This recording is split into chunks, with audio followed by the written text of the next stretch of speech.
just a sandwich. I want some chips, but I want real chips, not, fakies. Have you ever made real chips with a mandolin? Yeah, but only when I was in cooking classes. Mm-hmm. It's a waste of time. They aren't as good as the standard store-bought. What's your favorite?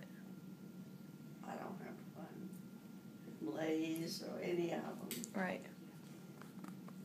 Tell me about your cooking classes. What was your favorite thing to teach people? Well, it wasn't my favorite, but everybody wanted to know how to make crepes. Mm. And which is so easy. It's just a pancake. Right. But the fact that they were French and that it held a connotation of a specialty, and the Suzette that came after, but it sure wasn't my favorite thing to make. But there was a technique, and you had to have the right size pan, the right thickness pan, and I always felt that I gave a better result if I used a little correct size measuring cup. Mm-hmm. And you pour that in your skillet and scoot it around, and then pour out any excess. Mm-hmm. And it made for a fun demonstration. What was your favorite thing to teach?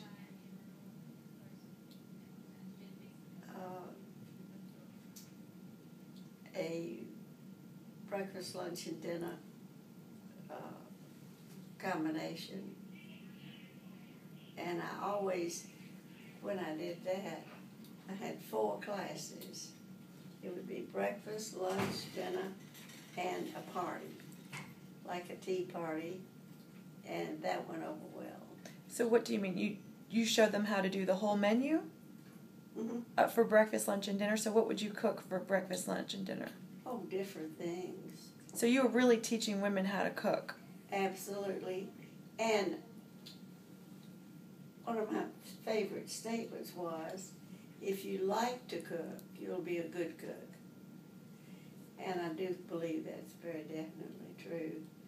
Of course, Judy Child had that hideous voice. But, oh, she was such a nice, and I will never forget Fred, her funny little husband. He was about half her size. And we were standing in line, going out from this huge theater where she had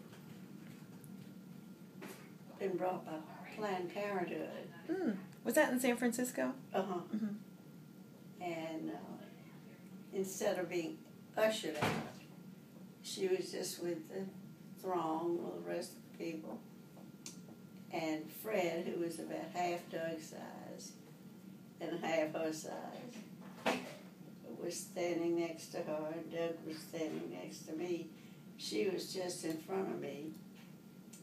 And so it was a very slow-moving line. And Doug said, "Do you always travel with Julia?" And he looked just, "Oh, yes," he said. "Where she goes, I go. We're just like that." So sweet. And I loved it. And then when did they come visit 40 Carats? Planned Parenthood had brought them out there, and there was a real active Planned Parenthood in Memphis. So Julia contacted them and said, "I'd like to come to Memphis. I met the owner of this little shop," and blah, blah, blah. And it turned out to be real fun. How neat. Real fun.